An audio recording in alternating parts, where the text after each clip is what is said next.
so Went to Muscle Beach too. before the sun goes over and makes us blind, we're down here at Gold's Gym on Rick's Corner, and I got Jerry Brainum back because you've asked me over and over to bring him back on and talk about some of the nutrition tips and training tips, and he's the only guy that really knows what it's all about. So you want the bare truth, we're going to get it today. Now, what we've talked about last week at the contest, we were talking about people throwing out egg yolks and just eating the whites, because it's been a known fact for years that everybody says you got to have the egg whites, not the yolks, and you just relightened me on the idea that we need the yolks. Right. Well, I would say a little more than that, Jerry. the yolk's on you. Yeah, no, that's no. a funny yolk. The thing is, people don't realize that you have your egg white and you have your egg yolk. All the nutrients, 100% of the vitamins and minerals are found in the yolk. Now, the big bugaboo about the yolk, and I imagine, I'm guessing that the reason why bodybuilders tend to throw away the yolk and eat only the white is for two reasons, actually. First, they know that the egg white is pure protein, which is true. Yeah. It's got no fat, nothing. It's just pure protein. Yeah. The second reason is that they have this idea that the egg yolk is loaded with fat. They know it has no carbs or trace amounts of carbs. But, they're believe it or not, they're worried about the fat. I think less concerned about the cholesterol, although the average doctor still wants people not to eat eggs because of the cholesterol. But there's factors involved there. And what I tell people is if you do look at an amino acid analysis of eggs, you find that half the amino acids are in the yolk, half are in the white, and the greater amount of essential amino acids are actually in the yolk. So if you throw away the yolk, you're throwing away the better protein. And an egg white is 3 grams of protein, 2 to 3 grams of protein. That's it. No nutrients. And there's nothing really bad, in egg yolks, nothing. And as I told you, they actually have been doing studies over the last couple of years with older people. They give older people, they put them into 2 groups. One group eats whole eggs, not egg whites. The other group does not eats regular food but does not eat the eggs. And they put them on a weight training program. They found that the old people that ate the whole eggs actually put on a lot more lean mass than the group that didn't eat the whole eggs. And they actually attributed, believe it or not, to the cholesterol content. Because if you look in a biochemistry book, cholesterol is the precursor or the starting substance for testosterone. And older people, as you get over 40, especially in men, the testosterone tends to take a nosedive. And these people were like 60, 70 years old. Now you say to me, what does that have to do with, let's say, a guy 22 years old? Why does he care about that? Yeah. Well, cholesterol, again, even for him, is the raw material for testosterone. Not only that, but the thing is the cholesterol is not going to be a problem. If he's working out, it's not going to turn into arteriosclerosis. Right. There's one exception to the rule, is that there's a small percentage of the population, I think they've come to something like 10%, where for some reason they tend to absorb a little bit more cholesterol than normal. See, normally you only absorb about 1 to 2% of food cholesterol, including the cholesterol eggs. These people, for some reason, absorb a little bit more.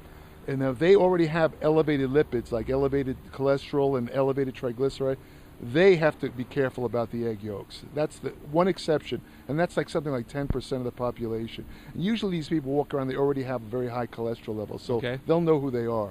So let me put it. Well, we know who they are. Yeah, we know who they are. I see one over there. He's got high cholesterol. Hey, you, put that yolk down. No, good. Anyway. Egghead. So basically, as you're saying, that by eating the yolks, you can gain more muscle. Yeah, actually, believe it or not. Yeah, especially for the nutrients. Just to single one out, you have a nutrient called choline. Okay. And choline is, I think eggs are the actual best source of choline.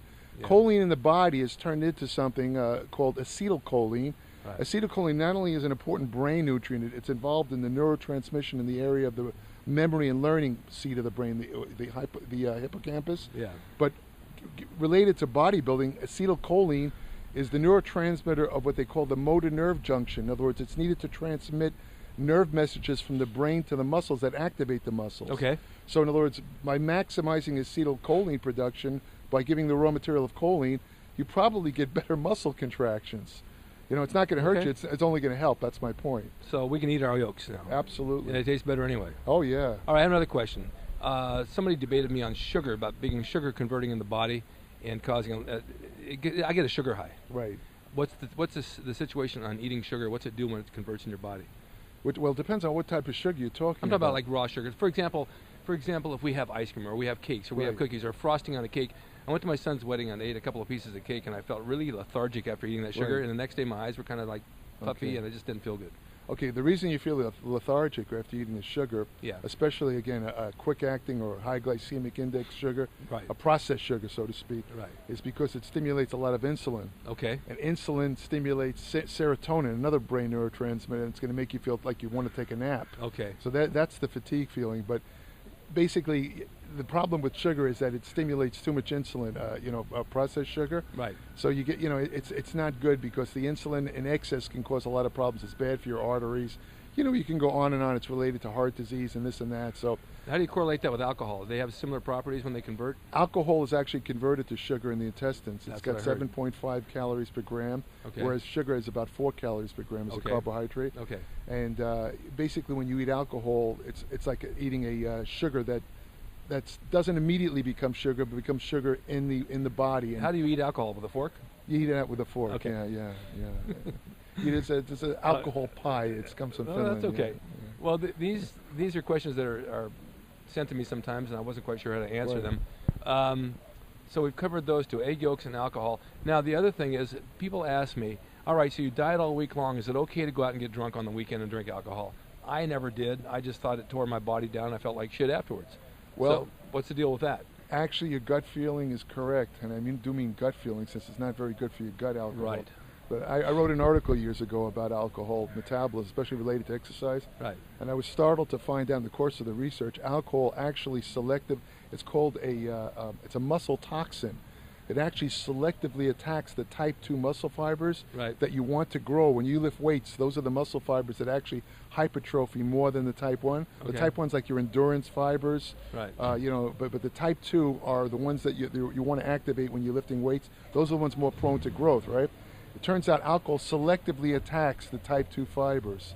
So those kind of binges, believe it or not, are actually destroying your muscle That's tissue. what I thought. It's true. No, yeah. and of course it's irritating your gut. It does a lot of other bad things. All right, so but the bottom line is, if you're going to train, that's Mhm. part of your job. The other part of your job is your homework, and your homework is to eat right Right. and get rest and not screw it up on the weekends by getting drunk and eating a lot of sugar. Right. Very bad idea. Yeah. Yeah. Very bad idea. Well, you guys write in and ask about that because you want the okay that it's okay to go out and get drunk. No. It's Yeah, not. we all party, we all have to have fun. I understand that, but if you're a bodybuilder and you want to build a good body and good, hard, lean muscle, you're tearing it down with the alcohol, and you're throwing sugar in there you don't need, and you're just basically going against what you want to achieve. Right. That's true.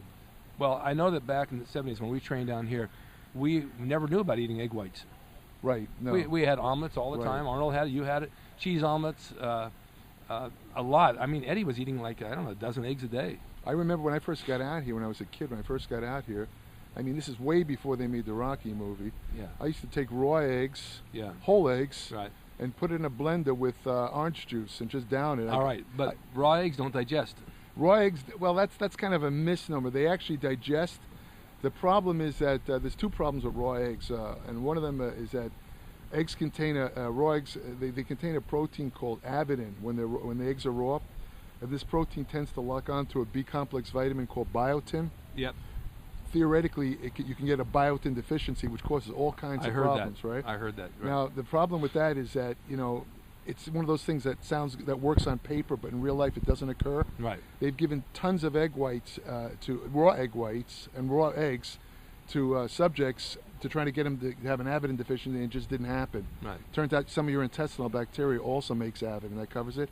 I think the worst problem with eating raw eggs is the chance of salmonella poisoning. I'm just going to say that. That's the real problem, and they say it happens. There's one egg out of, I think, if I remember correctly, it's 1 out of 10,000 eggs is infected with salmonella.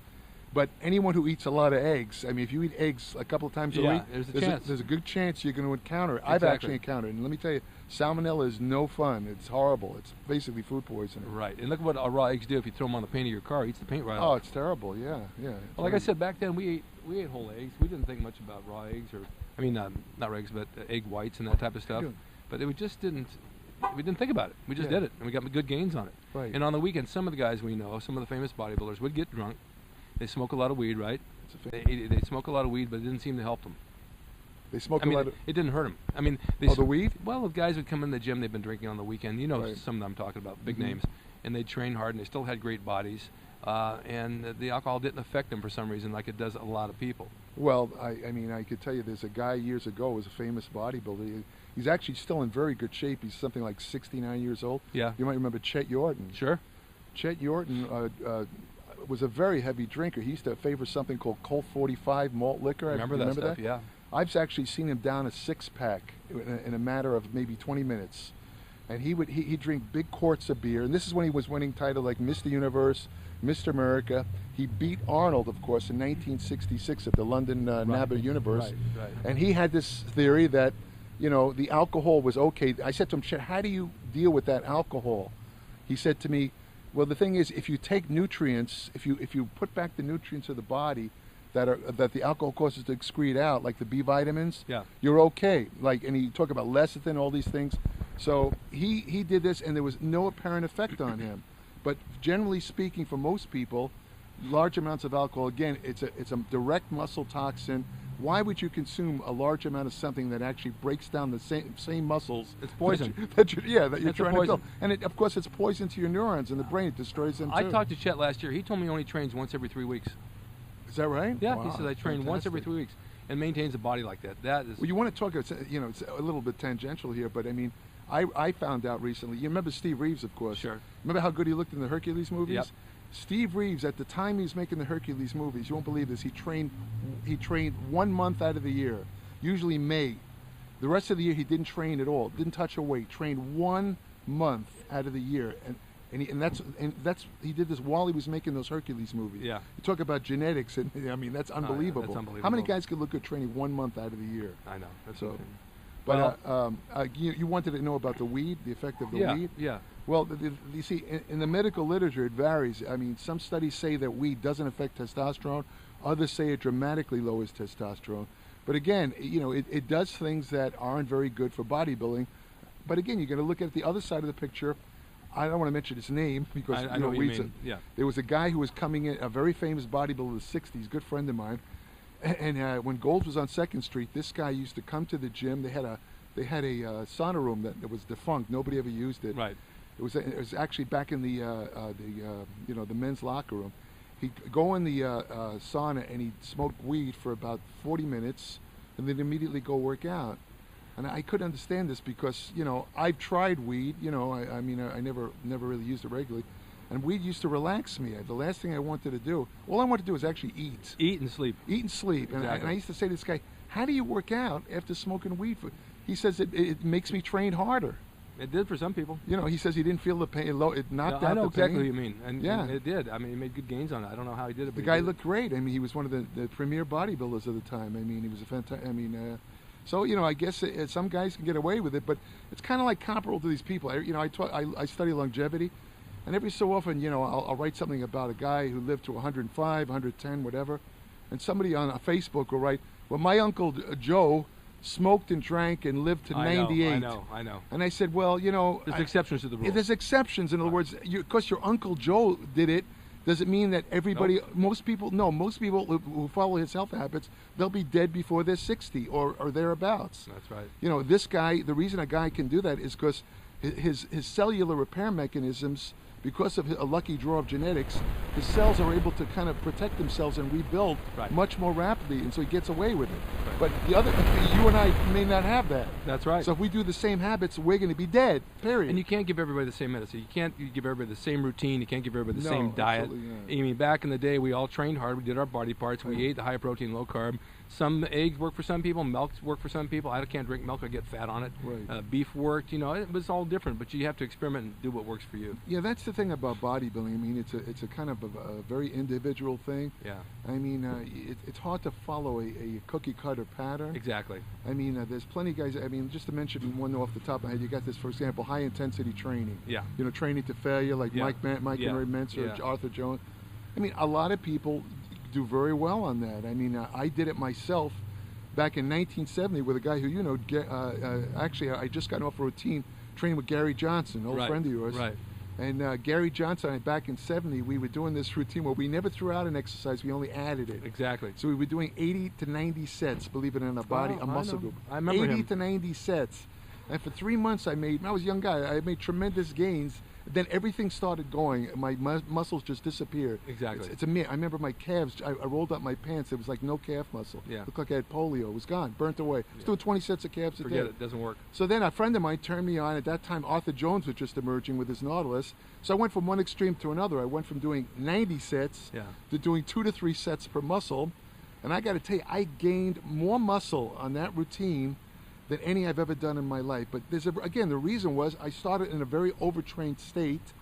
And the other thing that really worked for me was the fact that you had to be very progressive. In other words, part of the routine was you had to either add weight or reps every other workout. That's the way it worked out. Right.